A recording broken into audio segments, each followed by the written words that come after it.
Easter month and April Fool's Day. I know that Derek was asking this morning for any pranks that you can pull on your kids. So if anybody has good age-appropriate pranks for their children, go ahead and put those in the chat so Derek can yeah, let me make it full screen. Let me figure out how to do that. Oh, okay. Um throw those in the chat. I would love to see how you guys are pranking your children. That's fun to me. This is the crew. Kayla is on the call. She's arrived to personhood status today. And let me just make sure this is recording before we get too far. Okay, perfect. And myself and Tara Rummer, newly appointed Chief Community and Ecosystems Officer. Pop it up for the new title. I know, so 14 fancy. years in the making. 14 years in the making. Got a C-suite title. So we're excited. Nothing's changing, guys. I'm still just gonna be everywhere. That's all. Yeah. Just fancier title. You know how ImmyBot does things with fancy titles and such. Where are we going to be? We are going to be at Enable Empower in Fort Lauderdale. We're going to be at the Huntress Roadshow, not in Atlanta, Georgia. That's wrong. It is in Dallas, Texas. Kaseya Connect in Las Vegas, Nevada.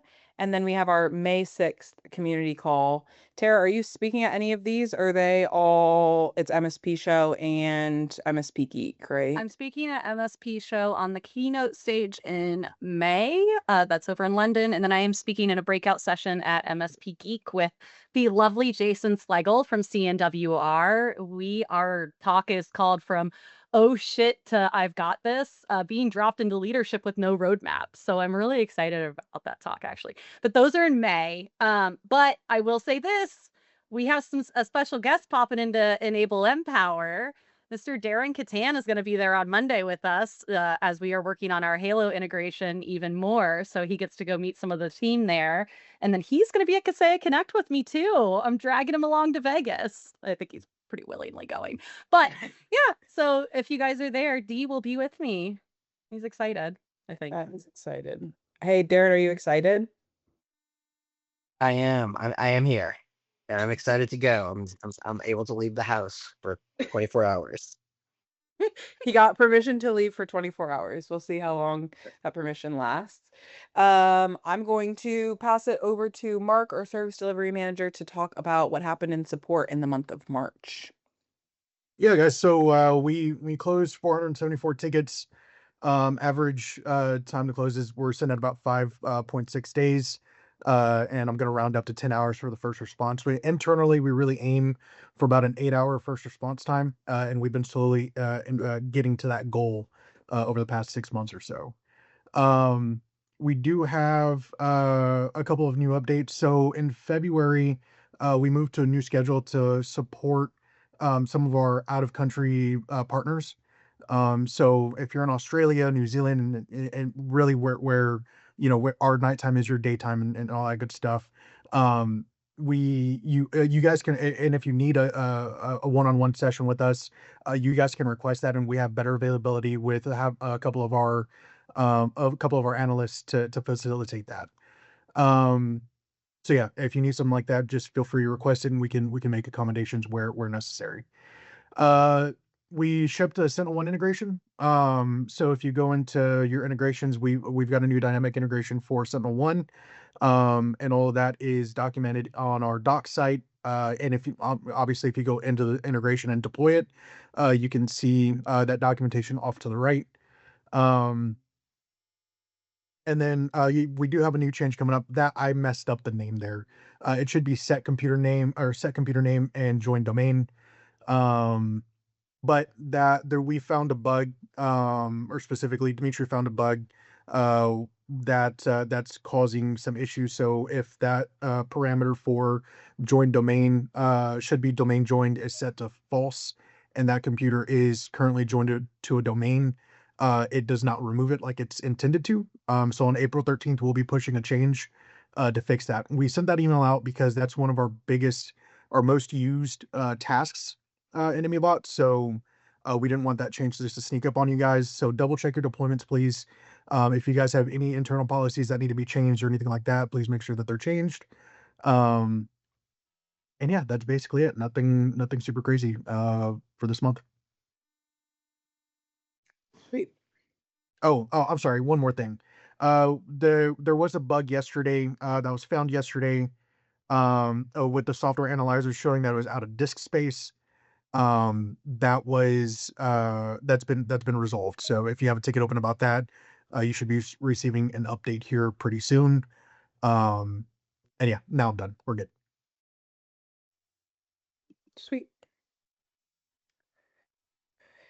Derek, do you want to talk us through some product recap items from March? Yes, I would love to. Let me find my notes that I sent you yesterday, but I think a good bit of this is actually kind of left over from, well, not left over, but we discussed a lot of this in the last community call. So if you were there, there'll probably be some repeats here. But one of the big ones is, or one of the first ones, the PPK region settings. That's so that users can set the default locale. That's really not for anybody in the US. That's mostly for our UK, Australia, New Zealand customers, but it's something they've been asking for. So that's being worked on, should be done soon. Detected software, that's one I think we talked about last time because Darren kind of took that one over. But that is to help with software that you already have on your machine when you're moving to another one so that basically you don't forget anything. Know what's on your computer, recommends that as deployment so you can keep a lot of the apps that you're already using. The Halo PSA sync, so that's the sync data between IMMY and your PSA. It's just Halo for now, but we have plans for ConnectWise Manage, Ninja RMM, Datto, and Autotask, potentially more too.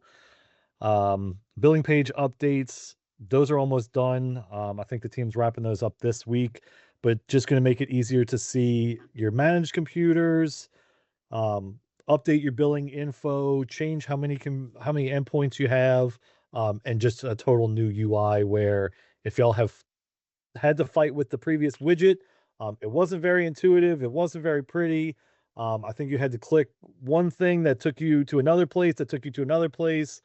All of that is going to get fixed, so it's going to look much nicer, be a little more user friendly. Getting started wizard. So this is really part of our initiative for making it easier for new users to kind of understand the power of ImmyBot. A lot of y'all that are on this call probably already understand that, but it is very overwhelming for newer users, new techs, people that are onboarding and they're new to ImmyBot just overall. So it's going to be a complete UX UI overhaul on that.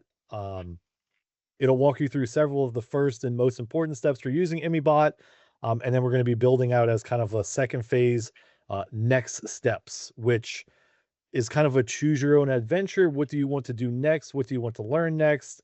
And it'll kind of walk you through all of those things. So we haven't really started on that one yet. That one has been in design for a little while. We probably will start on that in the next few weeks. But that's one of our big initiatives for just helping new customers and new techs. New dark theme. So that's the UI design that will ship with 80.0, which I think will be going out to beta next week or so. So just to keep an eye on that. Persistent reboot notifications. This actually came from one of our customers. They were just having issues with it. I'm sure they weren't the only ones, but basically the notifications were not showing on top. So users were getting the reboot notification. They never actually saw it. Their computer restarted while they were in the middle of something. So that should make it easier. And then something we didn't add in there is we're actually working on a complete agent UI overhaul that will better handle reboot notifications on top of several other things, but more to come on that. We're not really ready for that one yet, but it's in the works. And then ongoing infrastructure work. Um, Nothing really stands out, but we're constantly working on things in the background to make our lives easier, dev experience type things, um, database related management stuff. I mean, none of it's really going to affect y'all or make the site look different. Hopefully it's a little faster. But you know, those things are always ongoing. So that's kind of what we have going on. Um, and then we have quite a few things coming up as well, but we'll talk about those in the next roundtable or next meeting. So Sweet. Thanks, Derek. It's fun to get some other faces in here so you guys don't have to hear me run my mouth all day. So you're welcome. That's my favorite too, guys, for April. I'm really excited about this persistent reboot since pretty much since I've started being on the trade show floor, we've heard a lot about like end user experience with ImmyBot and their computers getting restarted, especially with like laptops now. People don't have desktops that they leave at work. They have laptops that they shut and close. And so a lot of you are probably running into you're trying to run maintenance overnight, but maybe their computer is offline and turned off. And this allows when they turn it back on for them to schedule the maintenance at a time that's better for them and be persistent over the whatever they're working on. It was getting hidden on the desktop. So I'm personally very excited about this. I have several partners I get to email back with good news. So that's one that I'm excited about. And it's Neurodiversity Awareness Month, and we're going to talk a little bit about what that means today. This is pretty important to a lot of us on this call. I think ImmyBot has done a really, really good job accommodating and empowering neurodivergent individuals because most of us on the team are. But my little sister also has autism, and there was a lot of uncertainty and still is about what life will look like for her, but I've learned so much about the world through her lens. And I'm sure many of you have coworkers, friends, yourself who your brains work a little bit differently, and being able to learn how to see things through a new perspective to accommodate those needs and to move forward is important. And we're going to have that conversation today. Tara has done this talk in many forms several times over. So I'm going to leave it to the experts and stop sharing my screen so you can take over. We have a slide that says we're not experts, actually. Oh. So before we jump Not in, experts. there are some things happening in the chat. I don't know if you want to address those now or later. Oh. I just happen to see them. They have a bone to pick with Emmy's implementation of DNS filter integration. Oh my God, there's so many things happening. They were both Autism. I'm working on that. Okay. Okay.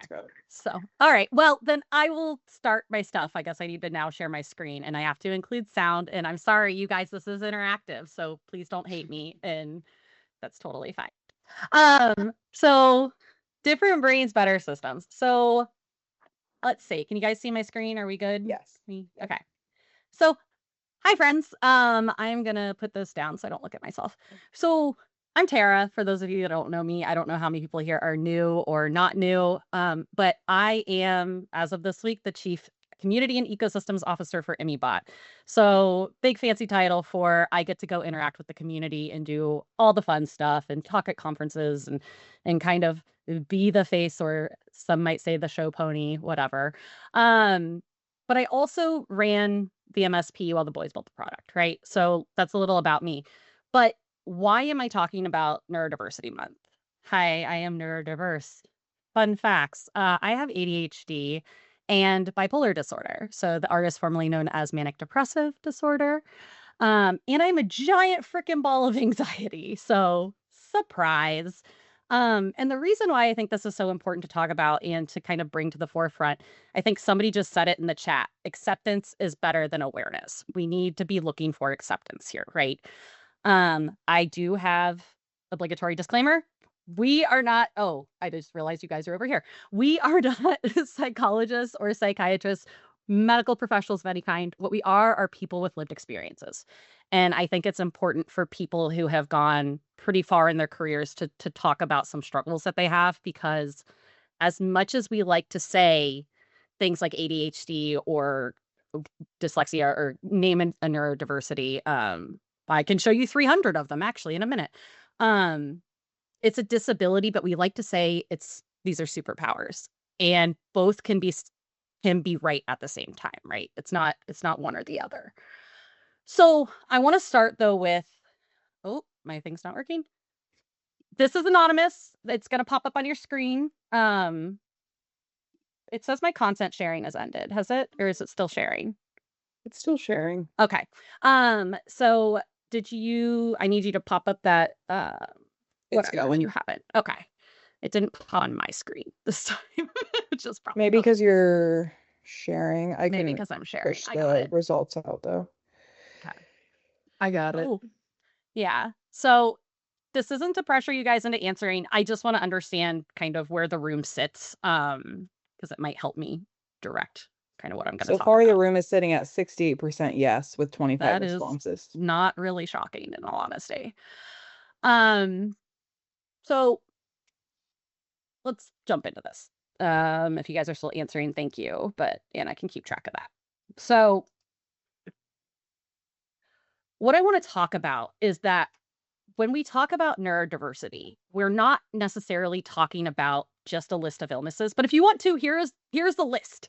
Thank you, Reddit, for this beautiful, beautiful. Oh my God, I need to put that down. I was like watching the chat again. So tell me I have ADHD without telling me. So Reddit has this beautiful data is beautiful subreddit, and somebody took all of the mental disorder diagnoses in the DSM-5 and made this lovely graphic for us, and I will happily send it to you. But what we are actually talking about here is not just a list of diagnoses or illnesses. What we're talking about is the idea that people's brains are just wired differently and how that affects how they show up in the ways we think and how we focus and how we communicate and how we problem solve, right? And for all of us, that means a ton. Anyone that works in a software or an MSP or internal IT, I'm sure. So, little background on neurodiversity. It is actually a non-medical term. I promise the rest of this will be interactive. I'm just getting this part out of the way. It was coined by a sociologist in 1998. And all it really, really means, y'all, is that variation exists. So neurodivergent persons means your brain works different than what is considered typical. So you've probably heard recently neurotypical, blah, blah, blah. Not worse, not broken, just different. And that's what I think is so important about this awareness versus acceptance. You don't need to fix anyone.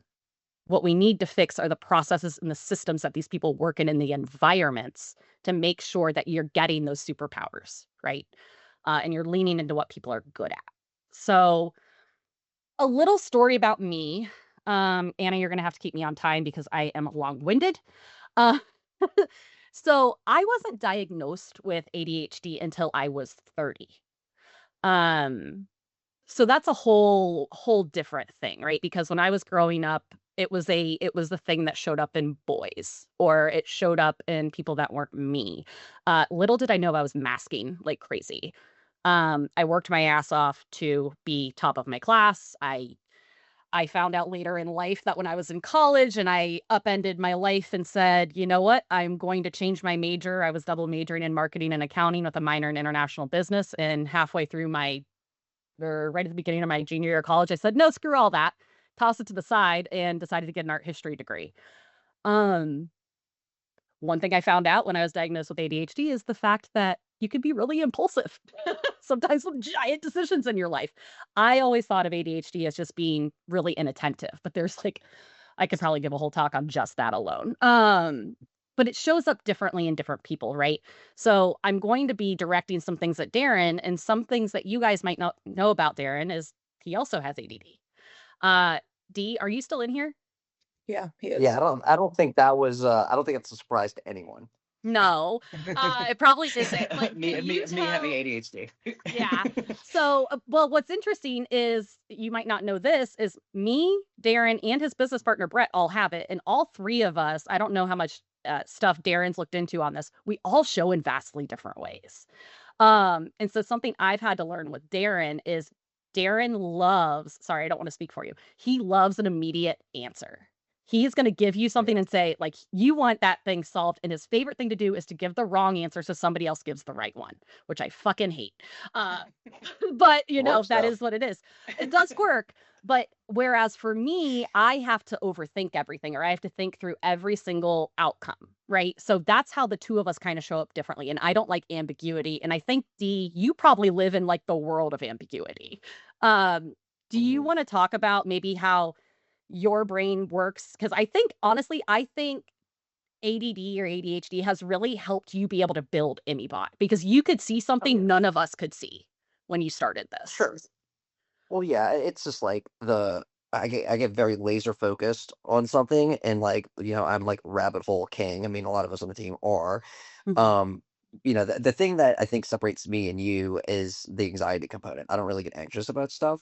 Yeah. And it took me a while to even realize what anxiety even was. And like just as much as I like the immediate solve, the immediate fix, the working with Tara has taught me that I need to like schedule things for people, which I hate. Like scheduling a meeting is the bane of my existence.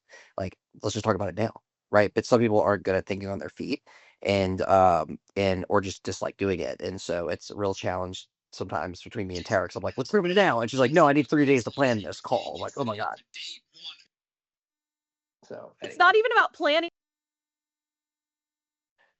I thought I Tara, you muted got myself muted. and I didn't. yeah, you got muted, boy. I did. So for me, it's not even about having to plan. It's thinking through the questions I'm being asked, right? I'm not that person that can make an immediate decision. And that's something that I think with Darren and I, we've worked together almost 14 years. It's something where I had to express that to you at one point just to kind of take up for myself, because who's going to look out for you better than yourself? And so we've adjusted that. And that's kind of what I want you guys to get out of today is there's just minor tweaks that we can make to help the people around us or help ourselves. So the first thing that we are going to do is we're going to do a little question, and Anna's going to have it pop up on your screen. So you get a vague ticket. What is your first move? Darren, you do not have to respond because I'm going to ask you in a second what your first move is.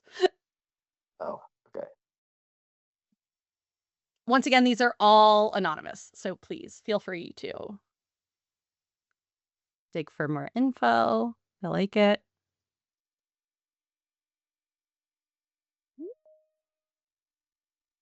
Okay, it's making things shorter, so I don't know. Hand issue client user, find more information, details in the background, ask for precisions. So we have a lot of I people can wanting to read some dig of further. these since there's Yeah. more about them. Immediately close tickets from. Look at Wait, tickets from the same immediately person. closed. Hold on, wait. Do we just ignore the ticket? Swear. You gotta okay, I like be- swear. Sorry. You gotta be more specific. Sorry. Call, make a snarky comment.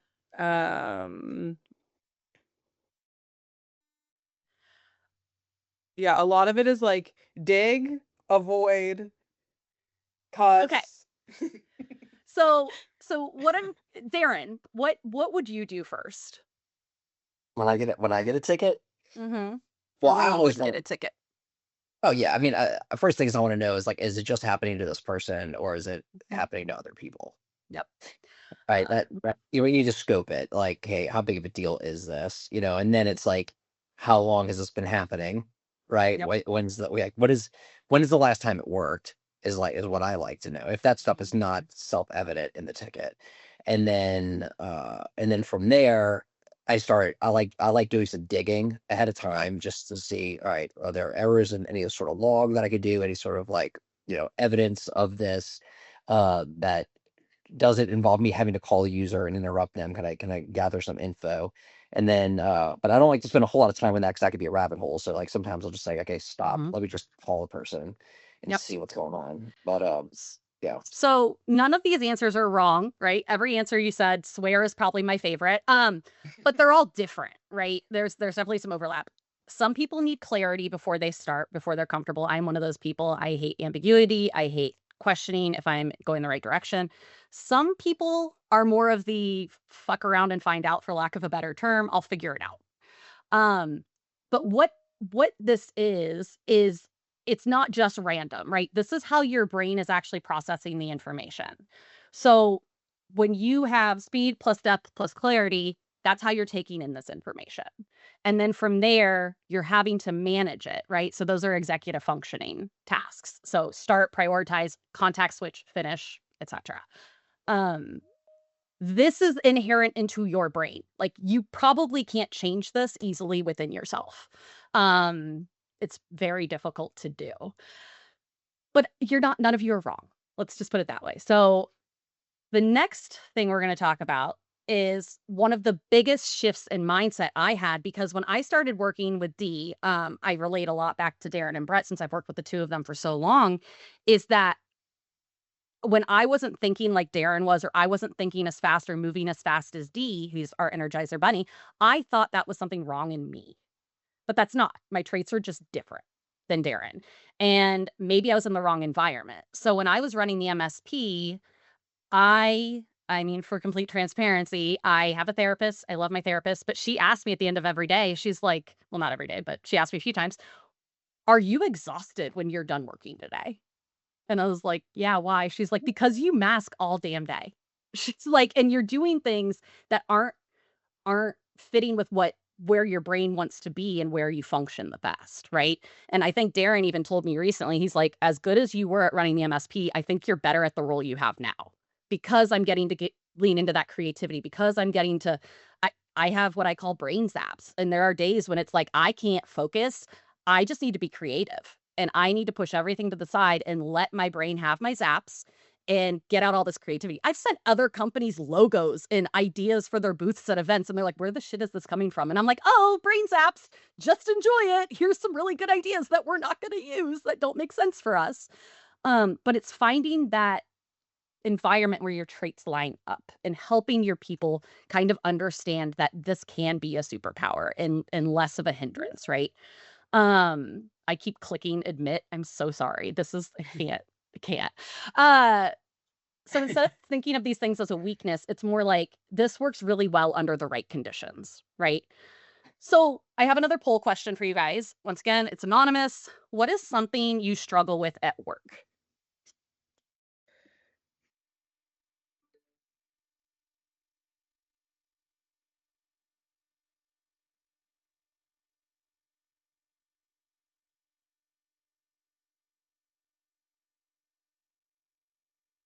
Oh, prioritization in my heart here. Distraction. Perfection. I get that one. Staying on one task. I will say I'm a big believer that multitasking is a myth. You are just contact switching very rapidly. Other humans and their dumb requests, heavy on that one. Anxiety. What if I do something wrong? So what I want you guys to think about though is like if you get distracted easily, I bet you're actually really good at the myth of multitasking because you're probably good at contact switching quickly. And like somebody comes up to you, you can immediately stop what you're doing and answer a question most likely without having to take that break in between, right? So that's actually a really good thing in the right circumstance. Anxiety, so anxiety could be overthinking. So this can actually be good. Because if you have anxiety or you're overthinking or you're that person that has to think through every scenario, it usually means that you're probably going to catch things that somebody else misses because you've thought through it from start to finish, right? So you're going to see those maybe security risks. You're going to see the problems before the other person does, who's like, let's just do this right now. For me, I can't stand meetings. I scream this from the freaking rooftops. Either you want me to do actual work or you want me to sit in meetings. I fucking hate meetings.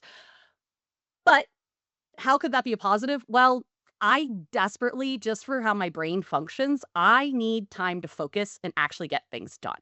So that's why I would rather not sit in a meeting, right? I think meetings are a distraction. Well, thanks guys for playing. We're going to keep going. We're going to have another one. So this, I want you to pull up a Word doc or just somewhere you can type. Anywhere you can type. And I want you guys to play a game with me. Just humor me for a minute. And we'll go. And don't start doing anything until I tell you.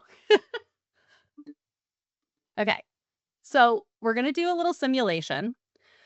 And it's apparently, oh, there we go. I don't want to do it for 5 minutes. We're going to do it for a minute. And I want you guys, when this timer starts, I want you to start typing. And then from there, just see. You skip every third letter of the alphabet. So A to Z, start typing now. 17, 22, 365, 812, 3,729,548. 17, 5, 692, 3,478, 1898, 7, 8, 9, 3, 2, 1, 18, 22, 44, 68, 917, 48, 42. Life's real mystery there.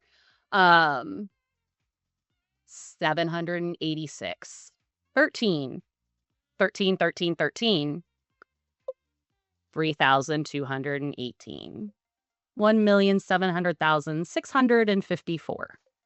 We're going to stop. How did that feel?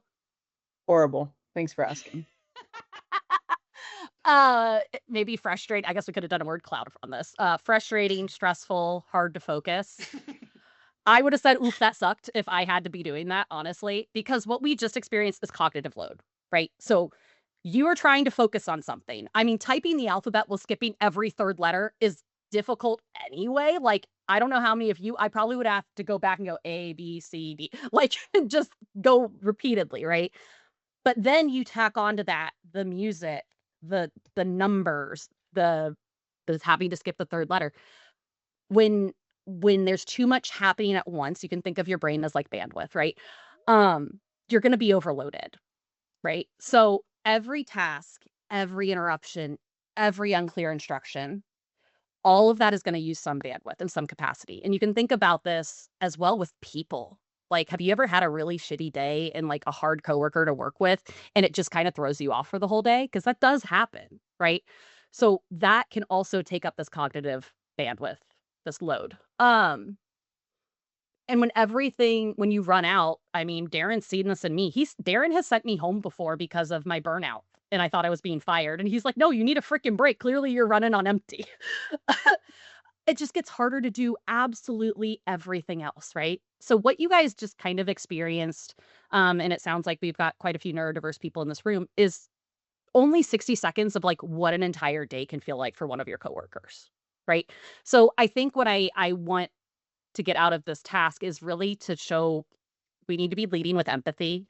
We need to be thinking about how even our tone changes, and that can be interpreted by others or by yourself. I mean, my brain is the meanest person to me, in all honesty, and I have to shut that girl down sometimes because the internal noise can be just as loud as the external noise, right? So I'm going to encourage you guys to build better systems and encourage your teams or your leadership at your companies to build better systems instead of trying to fix people, because the fixing people isn't the problem, right? So the clarity, being more explicit about what's expected. I'm probably overdoing this right now because we are reworking my team. And so I'm trying to set Anna, Curtis, and Kayla up for success. And so I am diving in heavily on the clarity in their roles and my vision for where I see them and what I see them doing, just because I know I would appreciate that on my end to have some direction, right? Communication, giving people time to process instead of everything having to be live right now. We live in a really overwhelming time in history where we have access to everything all the time, and it's a lot. Not everything has to be done right this second. It was so freeing when I finally learned I didn't have to live and die by my freaking email. That, we do need to answer our service tickets, but at the same time, like if there's one thing that someone emailed me out of band that has nothing to do with their instance staying up or anything, like maybe that can wait. Documentation. I know we all hate it, but not everything needs to live in our own heads. Thank God Anna introduced me to Notion checklists because I love a running checklist. I would forget everything if it's not in there, honestly. But I think the number one thing I want everyone to take away is this is not about fixing people. It's about designing better systems and better teams and leaning into the things that they're really good at and working with them and meeting people where they are. So that is my little spiel on Neurodiversity Awareness Month. And Darren and I did talk the other day when I told him I was going to be talking about this, and he said he would like ImmyBot to help take some of that cognitive load off your teams. So that was kind of the way to tie it back into Immy, because if you've ever seen me speak, I'm really good at not speaking and pitching our product. But here we are. So Dee, do you want to talk a little bit about how Immy can potentially help, or maybe some things coming in the future to help with that cognitive load and making things just easier? Yeah. So when we had talked the other day, I had a totally spaced when you asked me the question earlier. I gave a very vague answer versus the specific one I gave when we talked about this prior. But when you're working a ticket, the specifics of like, okay, I have to go jump into this portal, and then I have to go and switch to this tenant, and then I have to go and find this user to get sign-in logs, or I have to jump into a domain controller if you've still got those, and then go check a group policy or see if there's errors or maybe run some command line tool to check for replication issues or whatever it is that's going on in the ticket. Um, every time you jump into a new portal, or you open a new Screen Connect session, or you do anything like that, it's kind of like when you walk into a room and you're like, why did I come in here? And then you gotta like walk out of the room to where you were to remember like why you even went into there. I don't know if any of you guys have ever experienced that, but it's it thing for me. So right, yeah, I know. And exactly. And so it goes to show how long it's been since I've actually worked a real IT ticket in real life. So, yeah, but I mean, it happens. In my world now, it's primarily jumping in and out of GitHub pull requests, or if we're doing diagnostics, it would be jumping into Datadog and then trying to remember, okay, well, what instance was it that we're working with again? Just stuff like that, and that could be extremely, you know. You have a certain amount of context window, really. It's so funny to me how much like LLMs really remind me of like how humans think. And so you start losing details and you're like, wait, what was I doing? What was I doing? It happens to me all the time. And so what I'm trying to do with ImmyBot is really make that experience seamless. So I want my goal this year is to tie ImmyBot more into into your PSA when you're working the ticket and make it. And I know a lot of people are trying to solve this problem. So I'm not saying that we're going to be the people who are going to present you with the UI, but I'd shown off some stuff on a couple of calls in the past where I had gotten like an MCP server working. I'm finally getting that branch rebased. I was waiting on RBAC to launch because I wanted a proper permissioning for all of that. And in order to make a remote MCP server, you have to implement dynamic client registration and all this stuff. So there's some OAuth things that weren't really implemented properly. Yeah, I don't want to say they weren't implemented properly. They weren't implemented at all in IMI because we relied on Entra to do all the OAuth stuff, but OAuth doesn't support some of the prereqs for MCP. So anyway, point is, I want to get, I want I want AI to be able to use IMI as a tool to run these diagnostics down because I think the future that we're all headed towards very quickly is you may not even be working out of a ticket. You might literally be working out of Claude or ChatGPT that's tied into your ticket system, and it's telling you, "Hey, this is the next ticket on your schedule. Would you like to start working it now?" And then you start working that ticket, and then it's like, "Okay, well, would you like me to go and run this down with ImmyBot for you and do some diagnostics?" Or maybe you are working in the ticketing system, and by the time you even get to the ticket, these diagnostics have already been done because AI has triaged it. It has reached into the machine, it's pulled event viewer logs, it's reached into Azure, it's or Intra, and it's used the AZCLI or whatever graph API to pull whatever it needs, and we can help facilitate all of that very quickly. So we've had really great luck with that internally. We've been using we've got a tool that we've been using, and so I'm hoping that we could surface this functionality at the base level. It's just an MCP server that can be consumed by any AI, but maybe even have our own UI that goes into the ticketing portal that you're already using. So um, that's what we're thinking, and it was really exciting because we internally switched from ConnectWise to Halo for our ticketing, and all of a sudden, like my team starts lighting up with questions that I haven't really seen asked in like 3 or 4 months about like, hey, does anybody know this about this tenant, or are they running this and that? And I'm like, why is this just now popping up? And I'm like, hey, well, why isn't our AI running that down? Oh, we just switched to Halo today. We don't have it wired in yet. I'm like, oh shit, so y'all have been using it? They're like, yeah. Okay, okay. And so it was like a big deal when it like stopped working. And so the stream test is to me like the most powerful litmus test, right? And you just unplug it and see what happens. So that made me feel really good when they were actually having problems when it was no longer plugged in. So we finally got it wired up in the Halo now, and so the guys are working again. And I would love for you guys to have that same experience, because it's pretty cool to watch. And we will officially be launching some really cool stuff with Halo in June at PAX 8 Beyond. That is the timeline Darren has. So it will be said publicly on a stage, I believe, at PAX 8 Beyond. So in front of a few thousand people. So there we are. But that's all I have, Anna. Sweet. Yeah. Thanks for playing along, guys. Yeah, that was really, really helpful. And I think that I'm very encouraged by the chat and the vulnerability that people have showed to talk about their own issues and how it shows up at work. I think in the same way that we get frustrated when things bother our neurodiverse tendencies or needs, it's good to be reminded that a lot of people on your team probably have needs that look different than yours, and the way that they're burning you out, you're burning them out. And so learning how to better support your team and talk to each individual person, I think is a cool thing we can take away from a leadership perspective. How do you get to know your teams and their individual needs? You know, I'm not a parent, but I hear a lot of parents say that you have to learn how to parent each kid individually. And I feel like that's with leadership too. You have to figure out how to lead each person individually and figure out, you know, like for me, I like to have clear expectations at the beginning of the week of everything that I'm going to be asked to do that week. I understand that sometimes things come up that are urgent. But like that is a way that I feel supported when I just know what good looks like. Other people could get very overwhelmed with like a full week's worth of work dropped on their plate on a Monday morning, and they would like to just get it day by day. And so it's interesting just to really evaluate how our brains are different and how that changes the ways that we lead and are led. But again, being at Emmy is go ahead. Yeah. I will say, if you are leading a team, this is something that when Anna came in, I'm very laissez-faire. You can ask Anna or Kayla or most of the people that have worked with me.